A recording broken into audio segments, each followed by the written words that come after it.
দেখো, ঘরে চাল ডাল শাকসবজি কিছুই নেই। নেই তো নেই, আমি আর আনতে পারবো না। আনতে পারবে না মানে? তাহলে বিয়ে করেছিলে কেন? এই শোনো, চাল ডাল নুন তেল শাকসবজি আমি 100 টাকা আগেই এনে দিয়েছি, এর মধ্যেই শেষ হয়ে গেল। তার মানে তুমি কি বলতে চাইছো আমি সবকিছু আমার বাবার বাড়ি পাঠিয়ে দিচ্ছি? তোমার সঙ্গে না থাকাই যায় না, যত সব। আরে কোথায় যাচ্ছ তুমি? জবের করতে মরতে যাচ্ছি, যাবে? হো, মরতে যাচ্ছ? একটু দাঁড়াও। এই নাও ছেলেটা নাও। আরে মরতে যাচ্ছি, এই ঠোলে নিয়ে কি করবো? যদি মরতে গিয়ে তোমার মত পাল্টায় তাহলে বাড়ি আসার সময় আমার জন্য 1 কিলো খাসির মাংস এনে দাও।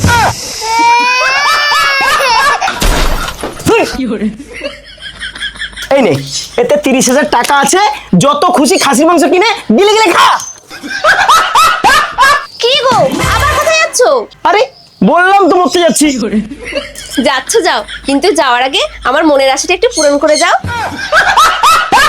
বল মা বল, তোর আর কি চাই? আমি 4 বাচ্চার মা হতে চাই। ঠিক আছে, আমি মরে গেলে তুই অন্য কাউকে বিয়ে করে 4 বাচ্চার কেন 10 বাচ্চার মা হয়ে যাস। না স্বামী, আমি তোমার বাচ্চার মা হতে চাই। ঠিক আছে, চল তোকে বাচ্চা দিচ্ছি। শাশুড়ি গরম গরম। তাহলে তুমি বাচ্চার মা হয়ে গেলে, আমি এখন মরতে যাচ্ছি। আরে স্বামী, তুমি মরে গেলে আমার বাচ্চাগুলোকে মানুষ করবে কে?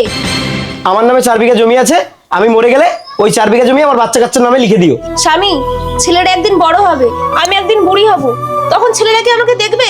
তখন আমার কি হবে? আচ্ছা বলো, আর কি দিলে তুমি খুশি হবে? আমার কিচ্ছু চাই না স্বামী, তুমি শুধু সারা জীবন আমার সঙ্গেই থেকে যাও। আচ্ছা ঠিক আছে, থেকে গেলাম, কিন্তু প্লিজ সারাদিন তোমার ওই ঝগড়া করাটা বন্ধ করো।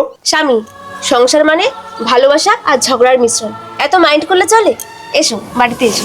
বন্ধুরা, সংসার সৃষ্টি হয়েছিল মায়ার বাঁধন থেকে, সুতরাং সংসার মানেই হলো সুখ দুঃখের মন্দির।